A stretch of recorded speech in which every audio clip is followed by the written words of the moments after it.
ॐ स्थापकाय च धर्मस्य सर्वधर्मस्वरूपिणे अवतारवरिष्ठाय रामकृष्णाय ते नमः। यथाग्नेर्दाहिका शक्ति रामकृष्णे स्थिता हिया सर्वविद्यास्वरूपान्तां शारदां प्रणमाम्यहं।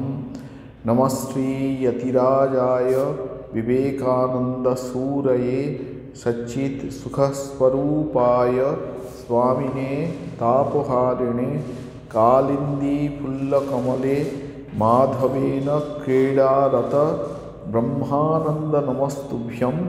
सद्गुरो लोकनायक योगानन्द प्रेमानन्दश्चान्ये वैये च पार्षदाः रामकृष्णगतप्राणान् सर्वांस्तान् प्रणमाम्यहम्। आज अत्यंत पवित्र दिन भगवान श्री रामकृष्ण देवेर अन्यतम सन्यासी पार्षद तथा मानसपुत्र तथा रामकृष्ण संघेर प्रथम अध्यक्ष स्वामी ब्रह्मानंदजी महाराजेर पुण्य आविर्भाव तिथि। এই উপলক্ষে আজকে আমরা তার পুণ্য জীবন এবং বাণী অনুধ্যান করব। ঠাকুর তার কাছে যে সমস্ত ভক্তরা আসতেন তাদের দুটো ভাগে ভাগ করতেন। একটি হচ্ছে ঈশ্বর কোটি আর একটি হচ্ছে জীবকোটি।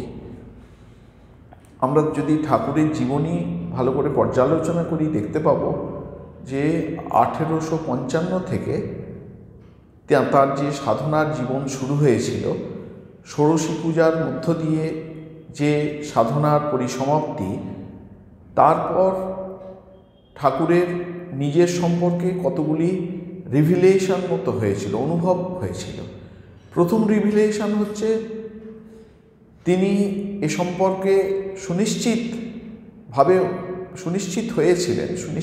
অনুভব করেছিলেন যে তিনি অবতার, তিনি ইনকারনেশন, মানুষকে আধ্যাত্মিক পথে উজ্জীবিত করবার জন্য তার আবির্ভাব। দ্বিতীয় তার যে অনুভূতি হয়েছিল যে সাধারণ মানুষের যেরকম মুক্তি হয়, সাধারণ মানুষ যেভাবে মুক্তির কাঙাল, তার সেই রকমভাবে মুক্তি হবে না। এই অনুভূতির সঙ্গে সঙ্গে তিনি দক্ষিণেশ্বরের যে কুঠিবাড়ি আছে সেই কুঠিবাড়ির ছাদে উঠে যুবক ভক্তদের উদ্দেশ্যে ডাক দিয়েছিলেন যে তোরা কে কোথায় আছিস, চলে আয়, তোদের না দেখে থাকতে পারছি না। সেই ডাকে সাড়া দিয়ে এক এক করে ত্যাগী ভক্ত, গৃহস্থ ভক্ত, অন্তরঙ্গ ভক্ত তার কাছে জড়ো হয়েছিলেন। এই যে ভক্তরা তার কাছে জড়ো হলেন, তাদের ঠাকুর মোটামুটি দুটি ক্যাটেগরিতে ভাগ করতেন, আগেই আমরা উল্লেখ করেছি। একটি ক্যাটেগরিকে বলতেন ঈশ্বর কোটি, আরেকটিকে বলতেন জীবকোটি। এই কোটি শব্দটি কি? কোটি শব্দের অর্থ হচ্ছে টাইপ, শ্রেণী, মানে ঈশ্বর শ্রেণী, আরেকটা যে জীব শ্রেণী। ঈশ্বর শ্রেণী কীরকম, ঈশ্বর কোটি কীরকম না, তাদের ফল আগে ফুল পরে। এমনি সাধারণভাবে আমরা গাছে দেখতে পাই যে তাদের ফুল হয়, তার ফুল ঝরে গিয়ে সেখানে ফল উৎপন্ন হয়। কিন্তু ঠাকুর এই ঈশ্বর কোটির সম্পর্কে বলছেন তাদের ফল আগে। ফল আগে মানে কি? ঈশ্বর অনুভূতি আগে, ঈশ্বরের প্রতি তাদের অব্যাভিচারী প্রেম জন্ম থেকেই রয়েছে। সাধন করে তাদের ভগবানের প্রতি ভক্তি ভালোবাসা তৈরি করতে হয়নি, জন্ম থেকেই তাদের ঈশ্বরের প্রতি ভালোবাসা নিয়েই তারা জন্মেছে। এই ভালোবাসা হচ্ছে আনকন্ডিশনাল, নিঃশর্ত ভালোবাসা, অব্যাভিচারী ভালোবাসা। ব্যভিচারী ভালোবাসা মানে কি? আমি ভালোবাসি কেন না, তুমি খুব সুন্দর, তোমার অনেক গুণ আছে সেই জন্য ভালোবাসি। কিন্তু ঈশ্বরকে ভালোবাসছি কেন? না ভালোবেসে আমি থাকতে পারি না, না ভালোবেসে আমি পারি না। এটি হচ্ছে অব্যাভিচারী ভালোবাসা, আনকন্ডিশনাল ভালোবাসা, নিঃশর্ত ভালোবাসা। একেই শাস্ত্রে রাগাত্মিকা ভক্তি, প্রেমা ভক্তি ইত্যাদি নামে ডাকা হয়েছে। এই ঈশ্বর কোটি হচ্ছেন এই রকম। ঈশ্বরের প্রতি জন্ম থেকেই তাদের নিঃশর্ত ভালোবাসা জন্মেছে। আর একটা হচ্ছে এই ঈশ্বরকোটি যারা, তারা নিজের মুক্তির জন্য লালায়িত নন, তারা হচ্ছে নিত্যমুক্ত। নিত্যমুক্ত আবার নিত্যবদ্ধ বলা যায়। এমনি সাধারণ জীব যেভাবে বদ্ধ সেভাবে বদ্ধ নয়। তারা বদ্ধ কী অর্থে? ভগবান যখন মানুষের শরীর ধারণ করে লীলা করতে পৃথিবীতে অবতরণ করবেন, এই ঈশ্বরকোটি জীবও মানুষের শরীর ধারণ করে জগতে অবতরণ করবেন। কেন? ভগবানের লীলার পরিপুষ্টির জন্যে। এই জন্যে তারা নিজেদের মুক্তি নিয়ে আদৌ চিন্তিত নন, আদৌ লালায়িত নন। মুক্তি তাদের হাতে করা মলকবৎ। হাতে আমলকি, যেমন আমলকি গাছের তলায় হাত পাতলে হাতে আমলকি পড়ে, সেইভাবে খুব সহজভাবে তারা ওই যাতায়াত করেন। নিরাকার ভূমিতে যান, সেখান থেকে আবার সগুণ ভূমিতে নেমে আসেন। ঠাকুর তাদের সম্পর্কে বলছেন, এরা যেন রাজার ছেলে। সাতদেউড়ির পারে যে রাজার অন্দরমহল, সেখানেও তাদের অবাধ গতি। আবার ইচ্ছা করলে তারা বাড়ির বাইরে, রাজপ্রাসাদের বাইরেও বেরিয়ে আসতে পারেন। জীবকোটির কিন্তু তা নয়। জীবকোটি অনেক সাধ্য সাধনা করে মুক্তির স্বাদ পাওয়ার জন্য তীব্র সাধনা করে, আর একবার সেই সাধনার ফলস্বরূপ মুক্তি লাভ করলে পরে তারা এই জগতের বন্ধন থেকে চিরকালের জন্য মুক্ত হয়ে যান এবং সমস্ত দুঃখের পারে চলে যান। তারপর তাদের পক্ষে আর ভগবানের লীলায় অংশগ্রহণ করা সম্ভব হয় না। এই হচ্ছে জীবকোটির সঙ্গে ঈশ্বরকোটির পার্থক্য। তা বুঝতেই আমরা পাচ্ছি, ঈশ্বরকোটির যারা, তাদের ছাড়া অবতার লীলা হয় না। অবতার যখন ভগবান মানুষের শরীর ধারণ করে আসেন, তখন ঈশ্বরকোটির ভক্তরা, ঈশ্বরকোটির যারা পার্ষদ, তারা তার সঙ্গে থাকবেন ভগবানের লীলার পরিপুষ্টির জন্য। তা আমরা যার জীবন কথা আজকে অনুধ্যান করতে বসেছি, স্বামী ব্রহ্মানন্দ মহারাজ, তিনি ছিলেন ভগবান শ্রীরামকৃষ্ণদেবের এরকমই একজন ঈশ্বরকোটি পার্ষদ। তার জন্ম হচ্ছে শিগ্রাকুলিন গ্রামে। জমিদার বাড়ির ছেলে, ছোটবেলা থেকেই একটু ভুলে ভালা টাইপের। তারপর ঠাকুরের সংস্পর্শে এলেন। ব্রাহ্ম সমাজে তার আগে যাতায়াত করতেন। নরেন্দ্রনাথ দত্তের সঙ্গে তার পরিচয় ছিল। ঠাকুরের কাছে যখন এলেন, তখন প্রথম দিনের দর্শন থেকেই তীব্র আকর্ষণ অনুভব করতে লাগলেন। ভগবানের আকর্ষণ এমন যে আকর্ষণ কেন হচ্ছে, কিভাবে হচ্ছে, এ আকর্ষণের প্রকৃতি কীরকম, এরকম যুক্তি দিয়ে ইন্টেলেকচুয়ালি ব্যাখ্যা করা খুব শক্ত। তার রাজা মহারাজ ঠাকুরের প্রতি এরকম তীব্র আকর্ষণ অনুভব করতে লাগলেন। আমরা পরবর্তীকালে দেখতে পাই যে ঠাকুরের সংস্পর্শে যখন তিনি থেকেছেন, তখন আধ্যাত্মিক জগতের যত রকমের অনুভূতি হওয়া সম্ভব, সমস্ত অনুভূতি ঠাকুরের সান্নিধ্যে থাকার সময়ই তার হয়ে গেছে। তারপরেও আমরা দেখতে পাই যে ঠাকুরের দেহাবসানের পর তিনি বৃন্দাবন, কাশী, ভারতের বিভিন্ন প্রান্তে কঠোর তপস্যায় রত। তাকে একবার তার এক গুরু ভাই স্বামী সুবোধানন্দ মহারাজ জিজ্ঞেস করেছিলেন যে, আচ্ছা রাজা, তোমাকে তো ঠাকুর সব কিছু দিয়ে গেছেন, তা তুমি আবার এত কঠোর তপস্যা করছো কেন? তা রাজা মহারাজ তখন বললেন যে, এটা নিশ্চিত যে তিনি আমাদের আধ্যাত্মিক জীবনের জন্য যা কিছু দরকার সব কিছু দিয়ে গেছেন, কিন্তু তিনি আমাদের জন্য কি সম্পত্তি রেখে গেছেন সেটিকে বুঝে নেওয়ার জন্য এই সাধন ভজন। অর্থাৎ সাধন ভজন ছাড়া গতি নেই। অনুভূতির আগেও সাধন ভজন দরকার, অনুভূতির পরেও সাধন ভজন দরকার। আমি একটা সাধারণ উদাহরণ দিয়ে বলতে পারি যে, আমার বাবা হয়তো মারা গেছেন, তখন আমার বয়স হচ্ছে 5 মাস। তিনি আমার জন্য 5 কোটি টাকা ব্যাংকে রেখে গেছেন। আমি বড় হয়েছি, আমার 20 বছর বয়স হলো, কিন্তু আমি জানি না যে আমার বাবা আমার নামে 5 কোটি টাকা ব্যাংকে রেখে গেছেন। আমি কি বলতে পারবো যে আমি 5 কোটি টাকার মালিক? আমি কখনোই বলতে পারবো না। আমাকে লয়ারের কাছে যেতে হবে, কাগজপত্র বুঝে নিতে হবে, সেই কাগজপত্র হাতে পেলে তবে আমি বলতে পারবো যে আমি 5 কোটি টাকার মালিক। সুতরাং এই যে কাগজপত্র হাতে পাওয়া, লয়ারের কাছ থেকে বুঝে নেওয়া, এটা হচ্ছে সাধন ভজন। তিনি আমাদের কি দিয়ে গেছেন, কি অনুভূতি দিয়ে গেছেন, সেইটি সাধন ভজন ছাড়া তার প্রকৃত মর্মার্থ আমরা কখনোই অনুধাবন করতে পারবো না। তা রাজা মহারাজকে আমরা দেখতে পাই যে ঠাকুরের দেহাবসানের পর তিনি তীব্র কঠোর সাধনায় নিমগ্ন। আলমবাজারে যখন থাকতেন, বরানগর মঠে যখন থাকতেন, স্বামীজির মেজ ভাই মহেন্দ্রনাথ দত্ত স্মৃতিচারণ করছেন, বলছেন যে তখন তাকে তিনি একটা যেন রাজা মহারাজ যেন একটা অন্য জগতে থাকতেন। সব তাকে দেখলেই বোঝা যেত তার শরীরটা ইহজগতে আছে, কিন্তু মনটা একটা অন্য জগতে পড়ে রয়েছে। আর তার ঠোঁট দেখা যেত সবসময় নড়ছে, অর্থাৎ তিনি জপ করছেন, সবসময় ভগবৎভাবে বিভোর। যখন বৃন্দাবনে আছেন তখনকার ঘটনা আছে, তিনি সাধন ভজন করছেন, কোনো এক মারোয়ারি হয়তো তার সামনে খুব দামি একটা কম্বল রেখে গেল, তিনি নির্বিকার। আবার একটা চোর তার সামনে এসে সেই কম্বল তুলে নিয়ে চুরি করে চলে গেল, তাতেও তিনি সমানভাবে নির্বিকার।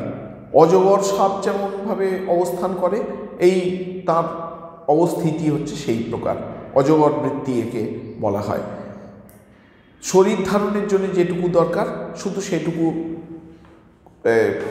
অন্ন পানীয় গ্রহণ করছেন, বাকি আর জগতের সঙ্গে কোনো সংস্রব নেই, কোনো সম্বন্ধ নেই। এরপর যথাসময়ে তিনি সংঘের সংঘাধ্যক্ষ হচ্ছেন। ঠাকুর একবার ইঙ্গিত দিয়ে স্বামীজিকে বলেছিলেন যে রাজার এত বড় রাজবুদ্ধি, যেও একটা রাজ্য চালাতে পারে। স্বামীজি সেই ইঙ্গিত বুঝতে পেরেছিলেন।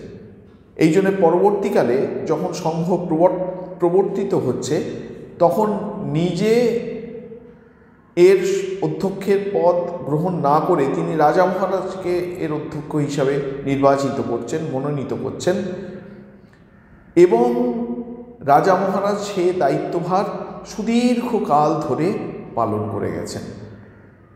এবং সেই সময়ে যারাই তার সংস্পর্শে এসছে, তারা প্রত্যেকে এক বাক্যে স্বীকার না করে পারেননি যে আমরা যেমন কোনো অর্গানাইজেশন চালানোর চেষ্টা করি অ্যাডমিনিস্ট্রেটিভ বুদ্ধির উপর নির্ভর করে, রাজা মহারাজ কিন্তু অ্যাডমিনিস্ট্রেটিভ বুদ্ধির উপর ভর করে, প্রশাসনিক বুদ্ধির উপর ভর করে কোনোদিন অ্যাডমিনিস্ট্রেশন চালানোর চেষ্টা করেননি। তার অ্যাডমিনিস্ট্রেশন চালানোর ভঙ্গিই ছিল আলাদা, তার উপস্থিতিটাই ছিল একটা ম্যাজিকের মতো কাজ করতো, মিরাকেলের মতো কাজ করতো। তার উপস্থিতিতেই যাবতীয় সমস্যার সমাধান হয়ে যেত। মানুষের মন, সাধু ব্রহ্মচারীদের মন, ভক্তদের মন ভক্তিভাবে বিভোর হয়ে একটা অন্যতর জগতে চলে যেত, এবং সেই মনের দ্বারা আর কোনো বৈষয়িক সমস্যার সৃষ্টি করা সম্ভব ছিল না। অর্থাৎ তার উপস্থিতিতেই অটোমেটিক্যালি সমস্ত সমস্যার সমাধান হয়ে যেত। এইভাবে রাজা মহারাজ এই সংঘ চালিয়ে গেছেন। আমরা যদি রাজা মহারাজের জীবন খুব ভালো করে পর্যালোচনা করি, আমরা দেখব যে 3টি বৈশিষ্ট্য প্রকটিত হয়ে পড়ে। তার জীবনের এই 3টি বৈশিষ্ট্য অন্তত আমার ব্যক্তিগতভাবে মনে হয় যে এই 3টি বৈশিষ্ট্য তো অত্যন্ত গুরুত্বপূর্ণ। প্রথম বৈশিষ্ট্য হচ্ছে তার ইন্টেন্স গড ইনটক্সিকেশন, খুব সুতীব্র ভগবত অনুভূতি, ভগবত ভাবে বিভোর হওয়ার অবস্থা। দ্বিতীয় বৈশিষ্ট্য হচ্ছে intense God intoxication associated with immense practicality. তীব্র ভগবত ভাবে বিভোর হওয়ার সঙ্গে সঙ্গে প্রচণ্ড সুতীক্ষ্ণ ব্যবহারিক জ্ঞান। এবং তৃতীয় যে বৈশিষ্ট্য সেটা হচ্ছে জয়ফুল রিলিজিয়ান, একটা আনন্দ ঘন ধর্ম জীবন যাপন। আমরা এই 3টে বৈশিষ্ট্যকে এক এক করে একটু আলোচনা করবার চেষ্টা করব। প্রথম আমরা বলেছি যে ইন্টেন্স গড ইনটক্সিকেশন, সুতীব্র ভগবত ভাবে বিভোর হওয়ার অবস্থা। এইটি কীরকম না, ভগবান বই তার কাছে আর কিছু নেই। এইটি হচ্ছে চরম অদ্বৈত অনুভূতি। অদ্বৈত অনুভূতি, চরম অদ্বৈত অনুভূতি হচ্ছে কি না, সেখানে সাধক দেখেন, ভক্ত দেখেন যে ভগবানই এই সব কিছু হয়ে রয়েছেন। এই চতুর্বিংশতি তত্ত্বই বলি, জীব বলি, জগৎ বলি, এমনকি মায়া বলি, এ সব কিছু ভগবানই হয়ে রয়েছেন। মায়া ভগবানের শক্তি বই আর কিছু নয়। সুতরাং ভগবান বই আর দ্বিতীয় কোনো সত্তা নেই, তিনিই একমাত্র সত্তা। তিনি নানা রূপে প্রকটিত হচ্ছেন, প্রকাশিত হচ্ছেন। আমি কে না, আমিও সেই ভগবৎ সত্তারই একটি অংশ। তিনি পূর্ণ, আমি অংশ। এইভাবে রাজা মহারাজকে আমরা দেখতে পাই 24 ঘন্টা তিনি বিভোর হয়ে থাকতেন। তিনি ফষ্টি নষ্টি করছেন, ইয়াং ছেলেদের সঙ্গে, ছোকরাদের সঙ্গে ফষ্টি নষ্টি করছেন। একটা কিছু ভগবত ক্রিয়া, একটা কিছু গান হলো, কি পূজা দর্শন করলেন, ভগবত প্রসঙ্গ হলো, সঙ্গে সঙ্গে তিনি অন্য জগতে চলে যাচ্ছেন। তিনি আলবোলায় হুঁকো খাচ্ছেন, খেতে খেতে তার নির্বিকল্প সমাধি হচ্ছে, এরকম ছবি পর্যন্ত আছে।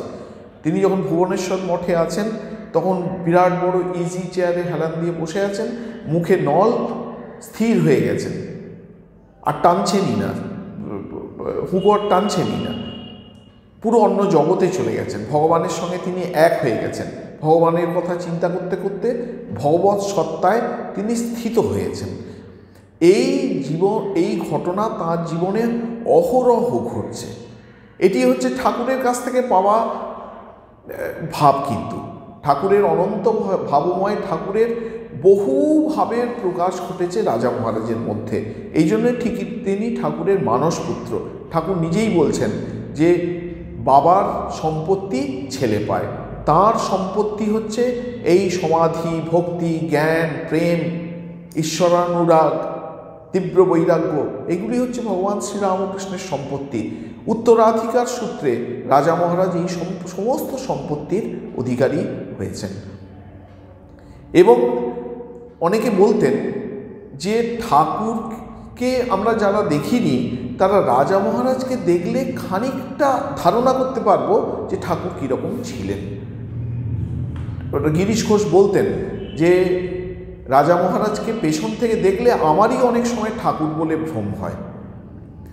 এই সুতীব্র ঈশ্বরানুভূতি, এবং সেই ঈশ্বরানুভূতি এক পেশে কিন্তু নয়, সেটি হচ্ছে বহুমাত্রিক, মাল্টিফেরিয়াস যেটাকে বলে, বহুমাত্রিক সেই ঈশ্বরানুভূতি।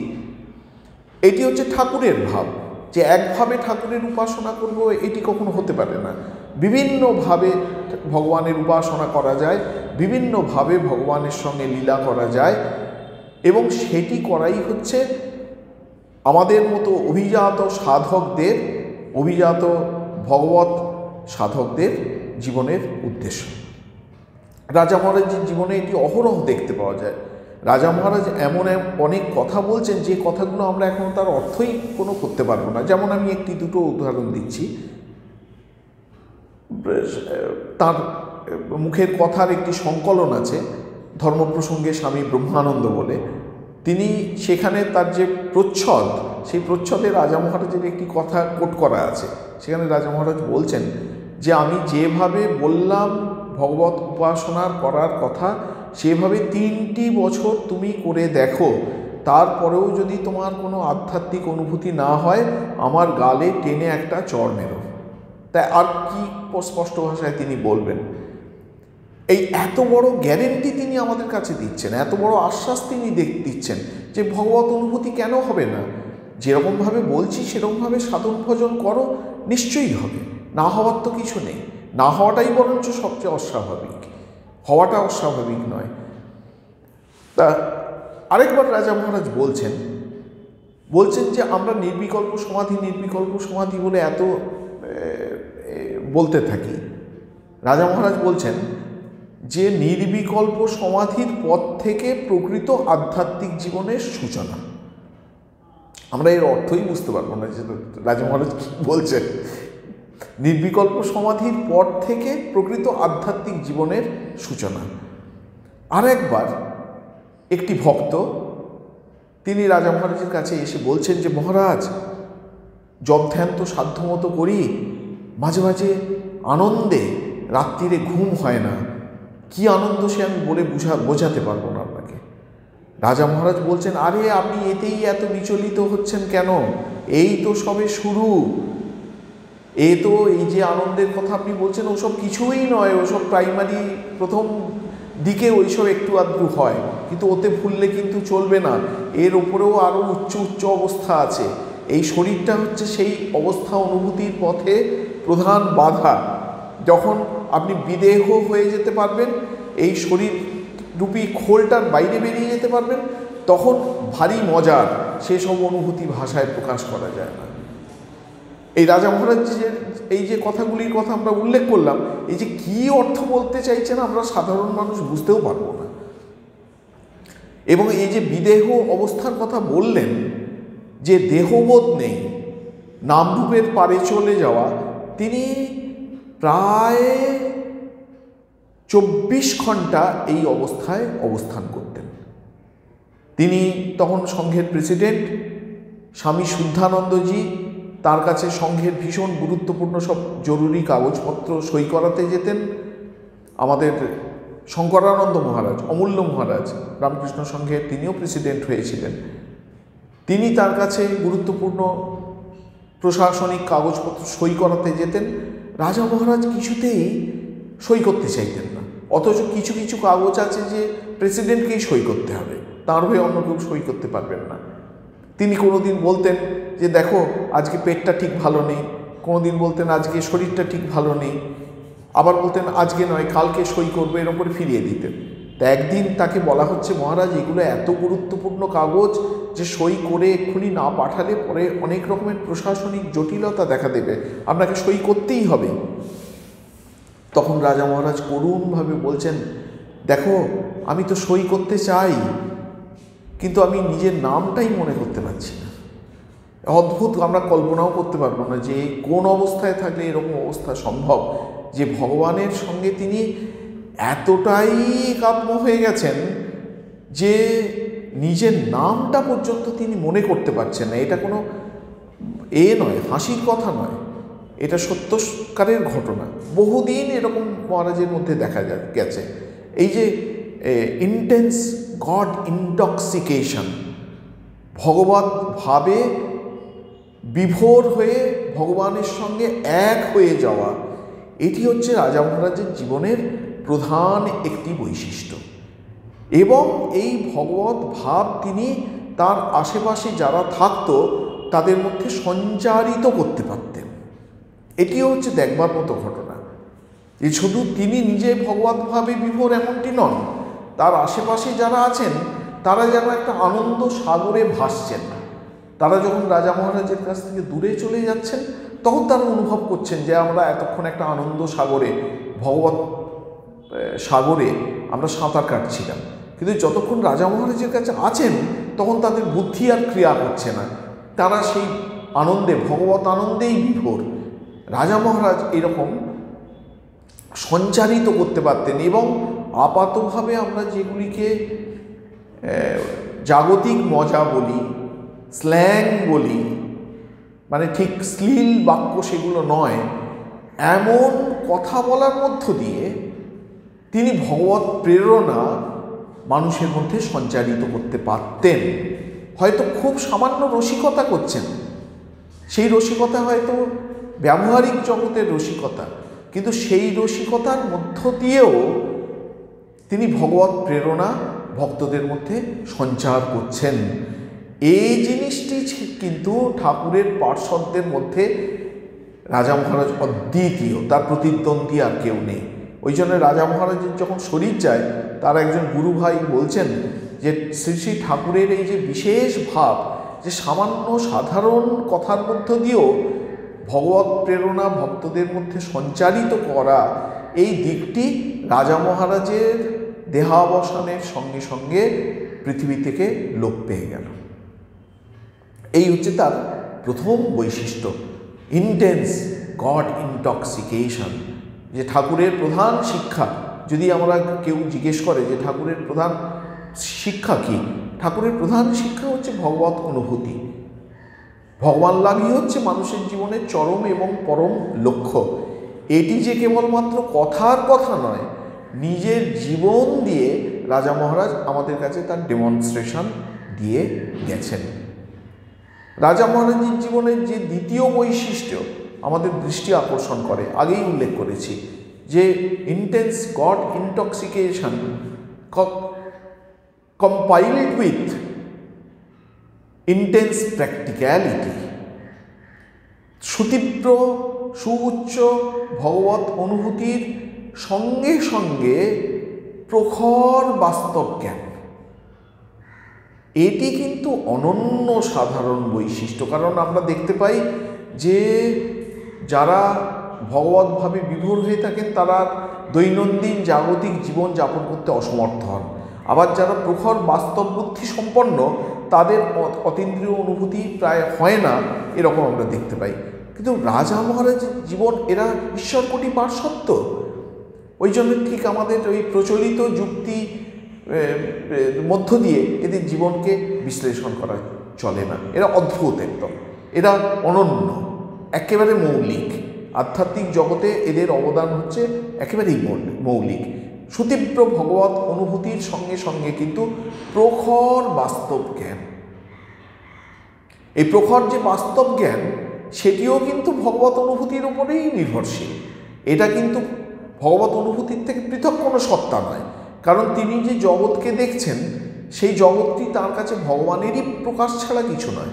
তিনি যে জীবকে দেখছেন সেই জীব কিন্তু তার কাছে ভগবানের প্রকাশ ছাড়া কিছু নয়। এগুলো সমস্ত গীতাতে আছে। ভগবান বলছেন আমার দুটি প্রকৃতি আছে, একটি অপরা প্রকৃতি আর একটি পরা প্রকৃতি।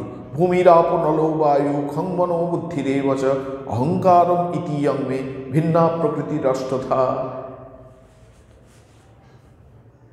আমার একটি অপরা প্রকৃতি আছে। অপরা প্রকৃতি কি না, সেই মূলা প্রকৃতি অর্থাৎ প্রধান থেকে শুরু করে পঞ্চমহাভূত পর্যন্ত যে 24 তত্ত্ব, সাংখ্যের 24 তত্ত্ব, আমি এই রূপে প্রকাশিত হচ্ছি। তারপর ভগবান বলছেন এছাড়াও আমার একটা পরা প্রকৃতি রয়েছে। পরা প্রকৃতিটা কি না, অপরেয়মিতস্তন্মাং বিদ্ধিং প্রকৃতিমে পরাম জীবভূতং মহাবাহ ইয়েদম ধার্যতে জগৎ। আমার আরেকটি প্রকৃতি রয়েছে। সে প্রকৃতিটা কি না, যেটি মানুষের মধ্যে ঢুকে, জীবের মধ্যে ঢুকে আমি আমি আমি করে দপদপ করছে। এই আমি মনে করছি আমি কে না, আমি স্বামী তত্ত্বসারানন্দ। এই যে অনুভূতি আমার অন্তঃকরণে, এই যে কগনিশন, এই যে বোধ যে আমি স্বামী তত্ত্বসারানন্দ, এটি হচ্ছে জীবাত্মা। এই জীবাত্মাটি কে না, এই জীবাত্মা জীব ব্রহ্মৈব না পরহ। এই জীবাত্মা পরমাত্মা ছাড়া আর কিছু নন। কিন্তু আপাতত তিনি জীবাত্মা রূপে প্রতীত হচ্ছেন, আমাদের কাছে প্রকাশিত হচ্ছেন। যদিও আপাতভাবে এই জীবাত্মাকে জাগতিক বলে মনে হচ্ছে, কিন্তু এই জীবাত্মাও পারমার্থিক সত্তা ব্যতীত কিছু নয়। এই রাজা মহারাজ যখন দেখছেন, তিনি জগতই দেখুন বা জীবকেই দেখুন, তিনি কিন্তু ভগবানকে দেখছেন। আমরা যখন জগৎকে দেখছি তখন জগৎকে দেখছি, আমরা মনে করছি ভগবান বোধহয় এই জগতের থেকে পৃথক কোনো সত্তা। আমরা যখন জীবকে দেখছি আমরা মনে করছি বোধহয় এই জীব বোধহয় ভগবানের থেকে পৃথক কোনো সত্তা। কিন্তু রাজা মহারাজ জীবকেই দেখুন, জগৎকেই দেখুন, তিনি ভগবানকেই দেখছেন। সেই জন্যে তিনি যখন জাগতিক বিষয়েও কোনো মত প্রকাশ করছেন, সেখানেও তার সেই প্রখর বাস্তববোধ, আমরা যেটাকে জাগতিক ভাষায় বসি প্রখর বৈষয়িক বাস্তববোধ, সেই বোধ প্রকাশিত হচ্ছে। এরকম আমরা জানি যে অনেক লোক তারা বিজনেস করতেন, সেই বিজনেস করবার জন্যে তারা রাজা মহারাজের পরামর্শ নিতে আসতেন যে টাকা ইনভেস্ট করব কি না, কত টাকা ইনভেস্ট করব। রাজা মহারাজও তাদের সঙ্গে সমান তালে সেই আলোচনায় অংশগ্রহণ করতেন এবং যেটি বলে দিতেন, যে নির্দেশ দিয়ে দিতেন, সেটি ছিল তাদের কাছে বেদ বাক্য। অনেকে মনে করতেন যে তিনি বোধহয় জমিদার বাড়ির ছেলে, তো ওই জন্য এত প্রখর বাস্তব বুদ্ধি সম্পন্ন। জমিদার বাড়ির ছেলে হলেই প্রখর বাস্তব বুদ্ধি সম্পন্ন হয় না। আমরা ইতিহাসে এরকম প্রচুর দেখেছি জমিদার বাড়ির ছেলে একদম রাস্তার ভিখিরি হয়ে গেছে। সুতরাং জমিদার বাড়ির ছেলে হলেই হয় না। এটি হচ্ছে তিনি জগৎকেও ভগবানের প্রকাশ রূপে দেখছেন, জীবকেও ভগবানের প্রকাশ রূপে দেখছেন। আমাদের যখন ভুবনেশ্বর মঠ হচ্ছে, তখন একটা হচ্ছে যে ভুবনেশ্বর মঠে আমাদের এখনকার যে জমি আছে, এটা অনেকটা জমি, অতটা জমি নেওয়া হবে কি না। তখন উড়িষ্যার রাজধানী হচ্ছে কটক। রাজা মহারাজ বললেন না, অতটা জমিই নিতে হবে। অনেকেই তখন ভিন্ন মত পোষণ করেছেন, খামোকা এতগুলো টাকা খরচ করা, এই বন জঙ্গলের মধ্যে এত টাকা ইনভেস্ট করা জমি কেনার জন্য, কে ওখানে যাবে। পরবর্তীকালে দেখা যাচ্ছে কিন্তু রাজা মহারাজ একদম 100% কেন 100%-এর উপর 1000% কারেক্ট ছিলেন। পরবর্তীকালে উড়িষ্যার রাজধানী কটক থেকে ভুবনেশ্বরে চলে যাচ্ছে এবং এখন ভুবনেশ্বরে জায়গা কিনতেই পাওয়া যাবে না। মানে জায়গার দাম সোনার দামের থেকেও বেশি, প্ল্যাটিনামের দামের থেকেও বেশি। এইরকম বহু ঘটনার প্রমাণ আমরা পাই। ইভেন আমাদের যখন স্বামীজি পর্যন্ত বলছেন রাজা মহারাজের এই প্রখর বাস্তব বুদ্ধি সম্পর্কে, নিবেদিতাকে তিনি বলছেন যে যদি তোমার জগতে কোনো সমস্যা দেখা দেয়, এমনকি জাগতিক সমস্যাও দেখা দেয়, তাহলে তুমি ওই স্বামী ব্রহ্মানন্দের কাছে পরামর্শের জন্যে যাবে, তার পরামর্শ অক্ষরে অক্ষরে পালন করবে। আমারও পরামর্শ তুমি জানবে, সে পরামর্শের মধ্যে ভুল থাকতে পারে, কিন্তু ওই রাজা, তার পরামর্শ কখনো ভ্রান্ত হতে পারে না। সে অভ্রান্ত, সে সর্বদাই অভ্রান্ত, সর্বাবস্থায় সে অভ্রান্ত। তো এই যে রাজা মহারাজের ওপর তাদের এত বিশ্বাস, এই বিশ্বাসটা কীরকমভাবে কী করে হচ্ছে, তার কারণ হচ্ছে রাজা মহারাজের প্রখর বাস্তব বুদ্ধি। আমরা এই একটু আগে যে বললাম যে তিনি ইয়ার্কি, ফাজলামি, ঠাট্টা করার মধ্য দিয়েও ভগবত ভাবনা, ভগবত ভাব সঞ্চারিত করতে পারতেন। তিনি তার একটা উদাহরণ আমি হঠাৎ ভুলে গিয়েছিলাম, এটা এখন বলছি। তিনি একজন মহারাজকে, তার ঘুড়ি ওড়ানোর খুব নেশা ছিল। তিনি এসছেন রাজা মহারাজের কাছে, বলছেন এই তুই ঘুড়ি ওড়াতে ভালোবাসিস না, তোর লগ্নমে কোনো আত্মীয় থাকে না, তুই আমার জন্য বড়। রাজা মহারাজ ঘুড়ি ওড়াতেন, এতে তুই তোর যে আত্মীয় লগ্নমে থাকে তাকে আমার জন্য ভালো ঘুড়ি পাঠাতে বলবি, লগ্নের ঘুড়ি খুব বিখ্যাত। এবার সেই ঘুড়ি যখন এসে পৌঁছালো, ততদিনে রাজা মহারাজ ইহলৌকিক লীলা সাঙ্গ করেছেন, তার শরীর চলে গেছে। সেই মহারাজ পরবর্তীকালে লিখছেন, সেই ঘুড়ি আর আমি কখনো ছুঁয়েও দেখিনি, আর ঘুড়ি ওড়ানোর প্রতি আমার যে একটা তীব্র আকর্ষণ ছিল, সারা জীবনের জন্য মহারাজ সেই আকর্ষণ কাটিয়ে দিয়েছেন, আর আমি ঘুড়ির প্রতি কোনো আকর্ষণ বোধ করি না। এই যে তাঁর এই মজা করছেন যে আমার জন্য ঘুড়ি পাঠাবি, তো এইটি বলার মধ্য দিয়েও তিনি একজনের জীবনের গতি প্রকৃতি পুরো পাল্টে দিচ্ছেন, পাল্টে দিতে পারেন। এই ক্ষমতা একমাত্র ঈশ্বর কোটিরই পক্ষে সম্ভব, খুব শক্তিশালী পুরুষ ছাড়া সম্ভব নয়। তার এই যে সুতীক্ষ্ণ বাস্তববোধ, তিনি দক্ষিণ ভারতে গেছেন, স্বামী সর্বানন্দ মহারাজ সেখানে রয়েছেন, রামকৃষ্ণানন্দজি মহারাজ ঠাকুরের আরেকজন পার্ষদ, তিনিও সাউথ ইন্ডিয়াতে রয়েছেন। তিনি একদিন একজন ব্রহ্মচারীকে বলছেন, তুই যখন কোনো খরচ খরচা করবার জন্য শশীর কাছ থেকে, অর্থাৎ রামকৃষ্ণানন্দজির কাছ থেকে টাকা নিবি, সঙ্গে সঙ্গে একটা রিসিটের শশীকে দিয়ে সই করিয়ে নিবি যে আমি এত টাকা নিলাম। সে ব্রহ্মচারী বলছে, মহারাজ তিনি ঠাকুরের পার্ষদ, তার কাছ থেকে। বলছে, না না, তুই তোকে যেমন বললাম তুই তেমন করবি। তারপর এরকম করে অনেক টাকা শশী মহারাজ নিয়েছেন, প্রত্যেকটা রিসিট সেই ব্রহ্মচারীর কাছে জমা আছে। রাজা মহারাজ দক্ষিণ ভারত থেকে চলে এলেন। একদিন সেই ব্রহ্মচারী শশী মহারাজকে গিয়ে বলছে, মহারাজ আপনি এত টাকা নিয়েছেন আমার কাছ থেকে, এবার তার হিসেব দিতে হবে। শশী মহারাজ বলছেন, হতেই পারে না, তুমি জবাব বলছো অনেক বেশি টাকা বলছো, অত টাকা আমি তোমার কাছ থেকে নিইনি, অনেক কম টাকা নিয়েছি। সঙ্গে সঙ্গে সেই ব্রহ্মচারী সেই যত রিসিট শশী মহারাজকে দিয়ে সই করেছিলেন সমস্ত রিসিট বের করে দিলেন, রসিদ বের করে, এই যে মহারাজ আপনি হিসেব করে দেখুন এত টাকাই আপনি নিয়েছেন। তখন শশী মহারাজ হাসতে হাসতে বলছেন, তোমাকে আমাকে দিয়ে রিসিটে সই করিয়ে নেওয়ার বুদ্ধিটা কে দিয়েছে? উনি তখন বললেন, আমাকে রাজা মহারাজ বলে গিয়েছিলেন। তখন শশী মহারাজ হাসতে হাসতে বলছেন, এখন বুঝতে পারছো রাজাকে কেন রাজবুদ্ধি বলা হয়? তোমাকে কীরকম করে বাঁচিয়ে দিলেন। তুমি যদি আমাকে দিয়ে ওই রিসিটে সই করিয়ে না নিতে, আজকে তুমি বিপদে পড়ে যেতে। তা এরকম আমরা একটা দুটো উদাহরণ দিলাম, এরকম অজস্র উদাহরণ আছে। এবং যে আশ্রমে যখন তিনি থেকেছেন সেই আশ্রমকে কী করে সর্বাঙ্গ সুন্দর করে তোলা যায়, ফুলে ফলে সৌন্দর্যে কী করে সর্বাঙ্গ সুন্দর করে দেয়া যায়, এটি হচ্ছে রাজা মহারাজের জীবন থেকে আমাদের শিখতে হবে। এই বেলুড় মঠেও তিনি যখন আছেন, বিভিন্ন জায়গা থেকে যত ভালো ভালো ফলের গাছ, যত ভালো ভালো ফুলের গাছ তিনি পাচ্ছেন, এনেই মঠকে সাজানোর চেষ্টা করছেন।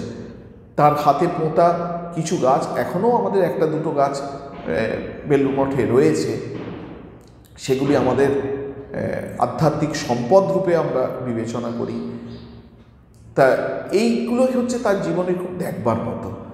তৃতীয় যে বৈশিষ্ট্যের কথা আমরা উল্লেখ করেছি, সেই বৈশিষ্ট্য হলো জয়ফুল রিলিজিয়ান। মানে Raja Maharaj is the perfect demonstration of joyful religion, যে একটা আনন্দ ঘন ধর্ম। তার কেউ কেউ বলেন, স্বামীজিও বলছেন যে আগে আমাদের ধারণা ছিল যে ধার্মিক পুরুষ সে খুব মুখটা সিটিয়ে থাকবে, হাসবে না, মুখ খুব কষ্ট ভেতরে পাচ্ছে এরকম ভাব প্রকাশ পাবে।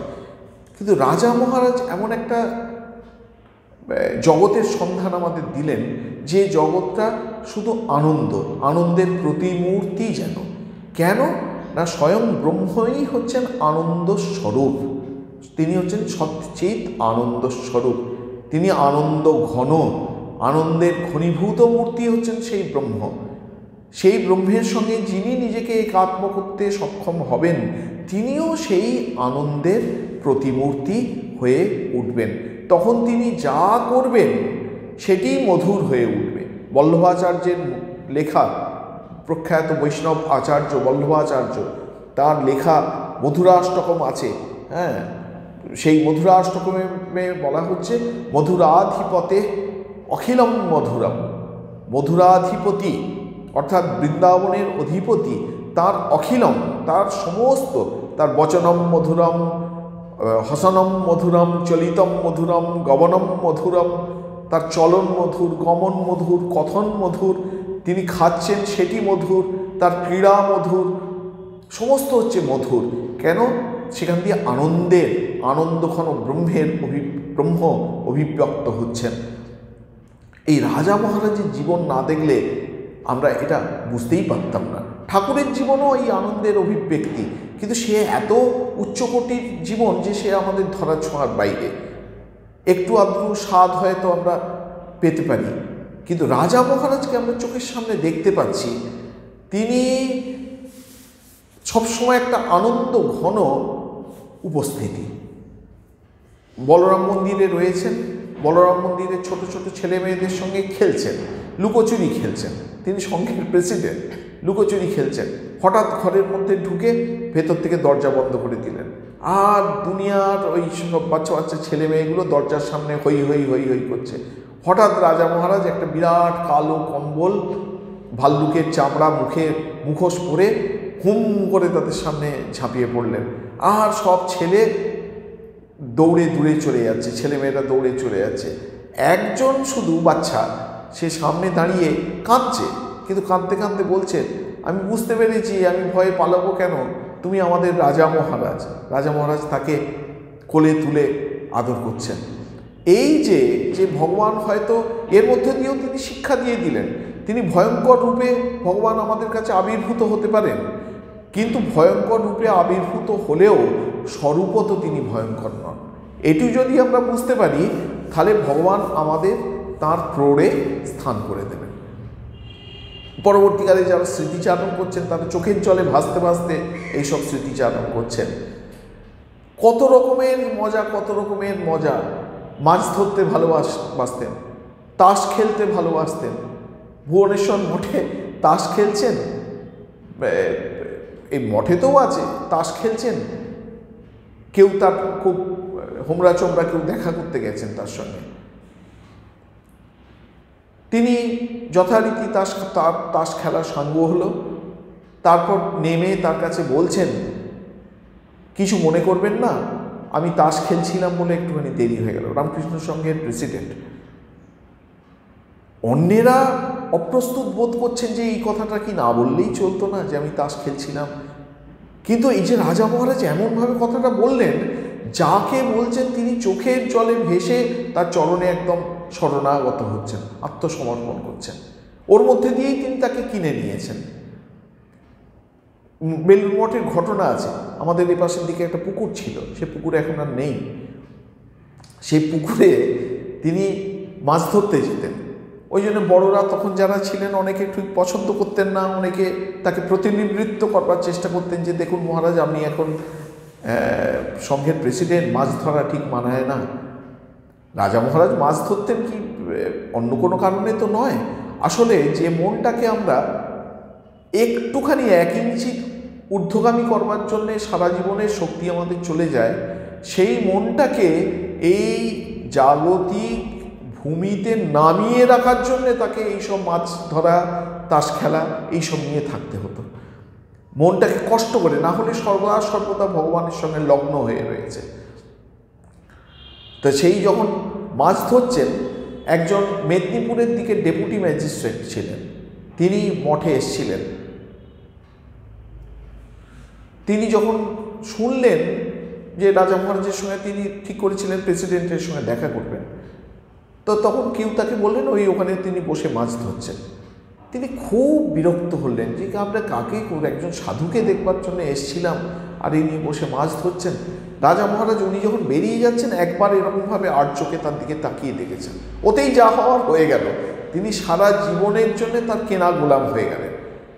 হ্যাঁ, চিত্রম বটতরোর মূলে বৃদ্ধা শিষ্যা গুরুর যুবা গুরৌস্তু মৌনম ব্যাখ্যানম শিষ্যাস্তু ছিন্ন সংশয়াহ। শঙ্করাচার্য তার দক্ষিণামূর্তি স্তোত্রমে বলছেন যে কি আশ্চর্য, বটতরোর মূলে চিত্রম, চিত্রম মানে হচ্ছে কি আশ্চর্য, বটতরোর মূলে বটগাছের তলায় বৃদ্ধা শিষ্যা, শিষ্যরা সব বৃদ্ধ সব শিষ্যগণ বসে রয়েছেন। গুরৌস্তু মৌনম, গুরু মৌনতা পালন করছেন, কোনো কথা বলছেন না, কিন্তু তার মৌনতা, তার এই যে অপাঙ্গ দৃষ্টি, সেই দৃষ্টির ফলেই শিষ্যাস্তু ছিন্ন সংশয়াহা, শিষ্যের মনের যা কিছু সংশয় সমস্ত কিছু অপসারিত হয়ে যাচ্ছে, বিদূরিত হয়ে যাচ্ছে। এরা হচ্ছেন সেই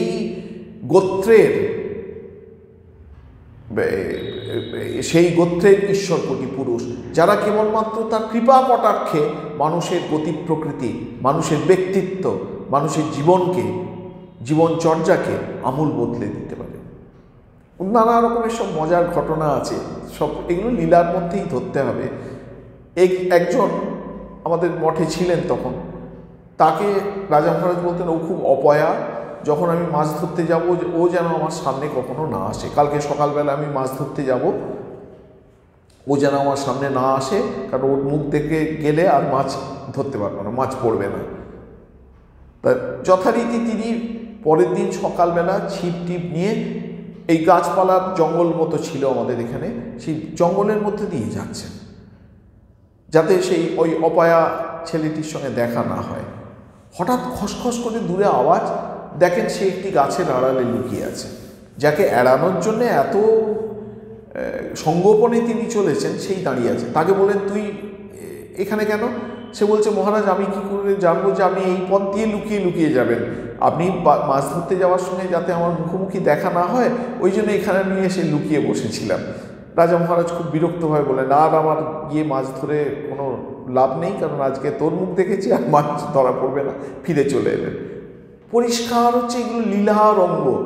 এই সমস্ত লীলার মধ্য দিয়ে ওই জীবনের গতি প্রকৃতি তিনি পাল্টে দিচ্ছেন। আমরা এগুলোকে জাগতিক ঘটনা হিসেবে কখনোই দেখতে পারি না।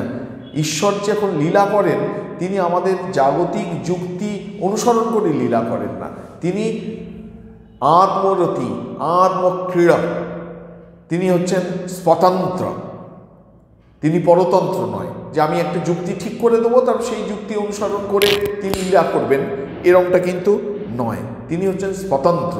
তিনি কিভাবে লীলা করবেন সেই লীলার আইন কানুন সমস্ত তিনিই স্থির করবেন। তা রাজা মহারাজের জীবন হচ্ছে তার একটা প্রকৃষ্ট দৃষ্টান্ত। রাজা মহারাজের জীবন থেকে আপনারা যদি প্রশ্ন করেন যে আমরা তার জীবন যে অনুধ্যান করব, কেন অনুধ্যান করব, আমরা উত্তর দেব যে তার জীবন অনুধ্যান করতে করতে আমি কখন ঈশ্বরভাবে ভাবিত হয়ে গেছি আমি নিজেই জানতে পারবো না। কেবলমাত্র ঈশ্বর প্রেম জাগ্রত করবার জন্য, ঈশ্বরের প্রতি নিঃশর্ত আত্মসমর্পণের ভাব আত্মস্থ করবার জন্য আমাদের এইসব মহাপুরুষদের জীবন পড়তে হবে। রাজা মহারাজের কন্ট্রিবিউশনের কথা যদি আমরা, সে তো বলে ব্যক্তিত্বের বিবিধ যে বর্ণালী সে বলে আমরা শেষ করতে পারবো না। একটা দুটো উদাহরণ দিতে পারি। এই এখন আমাদের একাদশীর দিন মঠ মিশনে রামনাম হয়। এই রামনামের সূত্রপাত কিন্তু রাজা মহারাজ করেছেন। শিব চতুর্দশীর দিন আমাদের শিবনাম সংকীর্তন হয়। এই শিবনাম সংকীর্তন দক্ষিণ ভারত থেকে এনে রাজা মহারাজ আমাদের সঙ্গে প্রবর্তন করেছেন। বিভিন্ন উৎসব অনুষ্ঠান কিভাবে হবে তার পথ নির্দেশিকা রাজা মহারাজ স্থির করে দিয়েছেন। সংঘকে ভালোবাসার বাঁধনে বেঁধে সুপরিচালিত করবার যে পথ নির্দেশিকা রাজা মহারাজ স্থির করে দিয়েছেন। আমরা কেবলমাত্র এখনকার দিনে তার সেই পদাঙ্ক অনুসরণ করছি মাত্র। রাজা মহারাজের শরীর চলে গেছে, পরবর্তী যে গভর্নিং বডি এবং ট্রাস্টি মিটিং, অচি পরিষদের মিটিং এখানে হচ্ছে, তখন মহাপুরুষ মহারাজ শিবানন্দ মহারাজ প্রেসিডেন্ট, তাকে বলা হচ্ছে যে মহারাজ আপনি আসুন, এসে প্রিসাইড করুন মিটিংয়ে। তিনি বললেন না না, আমি প্রেসিডেন্ট নয়, রাজা মহারাজ এই সংঘের প্রেসিডেন্ট। তোমরা আগে চেয়ারে তার ছবি বসিয়ে তার অর্চনা করো, তারপর আমি গিয়ে বসবো। সেটি করা হলো। তারপর মহাপুরুষ মহারাজ এসে পাশে যেন তার মানে সেই রামের চরণতলে ভরত যেন বসে আছেন, এই রকমভাবে তিনি বসে মিটিং পরিচালিত করলেন। রাজা মহারাজই প্রেসিডেন্ট, এই ভাবটাকে রেখে শিবানন্দ মহারাজ মহাপুরুষ মহারাজ মিটিং পরিচালিত করলেন। তার রাজা মহারাজের সেই সত্তা আমাদের বেলুড় মঠের উৎসব সংস্কৃতি ঐতিহ্য তার সঙ্গে একদম প্রতশ্চ হয়ে রয়েছে, ওতপ্রোত হয়ে রয়েছে। এবং সেই সত্তার প্রধান সুরটি কি? সেই সত্তার প্রধান সুর হচ্ছে ভগবত অনুভূতি। আমরা সাধারণ সামাজিক কর্মী নই, সমাজের সাধারণ ফিলান্থ্রপিক ওয়ার্ক যারা করেন তাদের সঙ্গে আমাদের সংঘের একটি মস্ত বড় পার্থক্য হচ্ছে এই যে আমাদের এই সংঘ হচ্ছে একটি আধ্যাত্মিক প্রতিষ্ঠান। এই সংঘের মূল লক্ষ্য মোটো কিন্তু সমাজসেবা নয়। এই সংঘের মূল মোটো হচ্ছে ঈশ্বর অনুভূতি, ভগবত লাভ, মানুষ সেবা, মানুষের সেবা তার একটি মাধ্যম মাত্র। রাজা মহারাজ তার জীবন বাণী দিয়ে সমগ্র সত্তা দিয়ে এই ভাবটি আমাদের সংঘের সকল সদস্যদের মধ্যে গ্রথিত প্রথিত করে দিয়ে গেছেন। তা সেই জন্যে আজকের এই পুণ্য দিনে এটুকুই আমাদের বলা যে রাজা মহারাজের খুব সুন্দর সুন্দর জীবনী রয়েছে, তার সম্পর্কিত অমূল্য সব স্মৃতিকথা রয়েছে। সেই স্মৃতিকথা আমাদের এই রামকৃষ্ণ পরিবারের ভক্তরা যত সেই সবগুলি অনুধ্যান করবেন, সেই জীবনী পাঠ করবেন, তার স্মৃতিকথাগুলি অনুধ্যান করবেন, ধর্ম প্রসঙ্গে স্বামী ব্রহ্মানন্দ আছে সেগুলি পাঠ করবেন, তত বেশি বেশি করে আমরা ঈশ্বরের সান্নিধ্য অনুভব করব। রাজা মহারাজের কৃপা বাড়ি আমাদের সকলের ওপর বর্ষিত হোক। এই জীবন কৃতকৃত্য হোক, এই জীবন, এই মানব জীবন ধন্য হয়ে যাক, এই প্রার্থনা জানিয়ে আজকের এই স্বামী ব্রহ্মানন্দ মহারাজের অনুধ্যান শেষ করছি। নমস্কার।